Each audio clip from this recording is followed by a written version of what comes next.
right, there you go. You got all the airtime. Goldilocs. I heard y'all were down in Atlanta making all that money.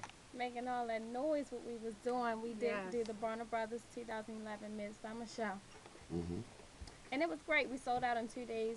We got to meet a lot of people, getting a lot of people interested in what we do, our products. We do have an online hair extension company in there. We did exhibit our hair extensions and flat irons, and we had a good time. We actually met with Black Hair Magazine. We sat and talked and did a couple interviews with them. We had a couple international companies come and want to have our products over in London now in a couple salons, so that was fun. In London, will you have an accent there? You got to have an accent to go to London? No, they speak English. They speak English? Yeah. Right. Surprise. Yeah. So. Let's give them a round of applause, y'all. I mean, for all of the people out here who have followed their passion, you feel me? Followed your passion, and you went all the way to Atlanta, man. I saw y'all, I was like, wow, what they doing in Atlanta? Yeah, I saw the pictures. Did you see us? And we did 2 seminars each day we were there, and it was good. We had a good following. We had a very large crowd. It was good. So for those who may not know or who are just tuning in, tell them your names. Tell them about Goldilocs. Tell them why you started it. My name is Kiana, and I am the owner of Goldilocs. And I started this 3 years ago. I've been a hairstylist for 8 years. And, you know, we all know that you can't just go into any beauty supply store and see black people own and run their own beauty supply store. Matter of fact, the Koreans are in the back saying, come on in the back. We do your hair. We do your hair. That's right. They doing hair now. You see that? I saw that. Yeah, they got. Does it make you mad? No, okay, go ahead. Yes, it makes me mad. Can you imagine? And you know what? I did my taxes one year, and I seen, you know, when you do your taxes, you see all the things that you buy a year. And one of the, I spent $20,000 one year on just hair. But Wow. yeah, and Wow. but the $20,000. You said, wow. Yes, Yeah. because that's a profitable business. You see how you're extending your money, and it made you pay attention to it. So you created something out of that $20,000. Yeah, so I spent that money. You could take that 20G alone and make an investment. Hello. So let me ask you. Well, go ahead. Tell them. You know, all of the particular, yes. Okay, so, you know, I seen that and I was like, wow. And really it wasn't just in the Korean stores. It was with other, you know, companies, this company out in LA and, you know, all these other people. And I was like, this is crazy because none of the people I would talk to and none of the people that my distributors were black. And I was like, I'm going to start my own company. And so, you know, a little more research and that's what I did. We started Goldilocs, which is a hair extension company. And it's owned by us, and it's Don't forget we have flat irons as well. What's your name? I'm Gina. I do all the social media.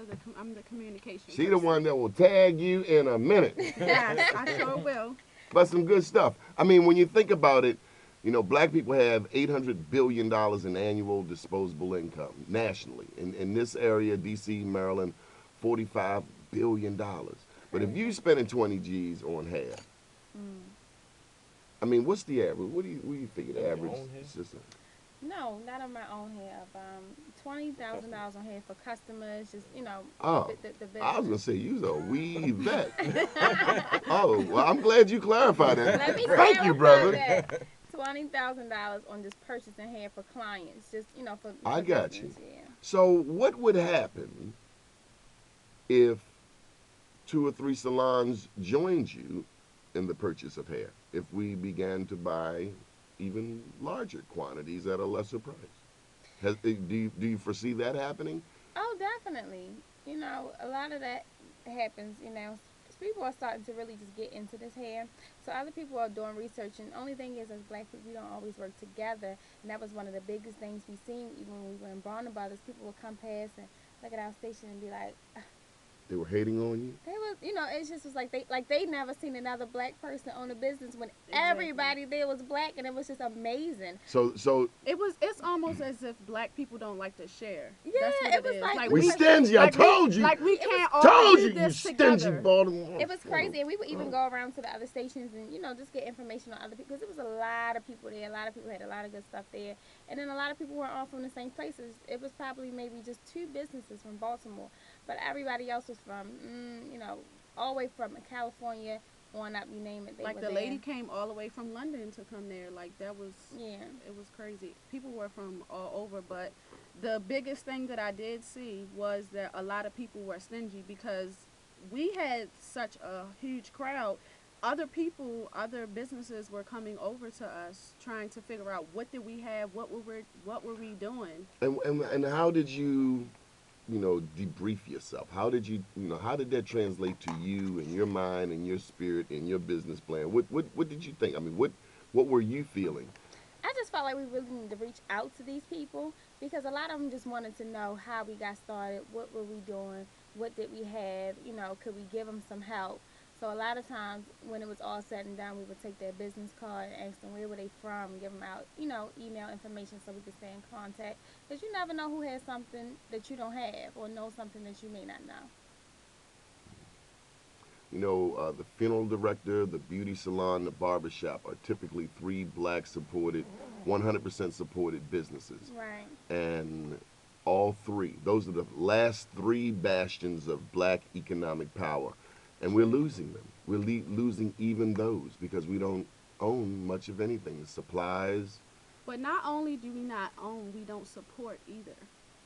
Well, no. It's Now a lot of this I have to what disagree. Not in the what film industry. No, I'm talking about as far as like the hair industry. Like I noticed that a lot of just from me doing the social media and the communication and me getting out and talking to a lot of people, I noticed that a lot of people sometimes they would prefer to just go to the Koreans and get their stuff because, like y'all was saying Oh earlier, yeah, that. that's what they're But I used mean, Oh, to. yeah, ain't too many white folks burying black folks in Baltimore City. I can tell you that the black funeral Oh, we directors know are that. not going for that. I'm telling you that now. Carlton Douglas be on the phone in a minute. All right, so how can people get in touch with you and your famous selves? You can visit us at www.goldiloccshair.com. That's goldilocshair.com. Also, with Goldilocks Hair on Facebook and with Goldilocks Hair on Twitter.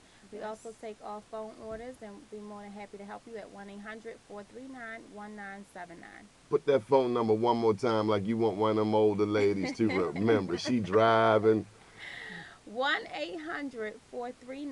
1-800-439-1979. And once again, we're Goldilocks Hair. I don't mind you plugging it one more time because I want that lady out there who's about to go somewhere else to get that hair. You got Ethiopian hair yet? Huh? No, that's next. Hey, I'm telling you. We're working on it. I'm telling you. That number one more time is 1-800-439-1979. Good deal. Thank you very Now, much. have you thought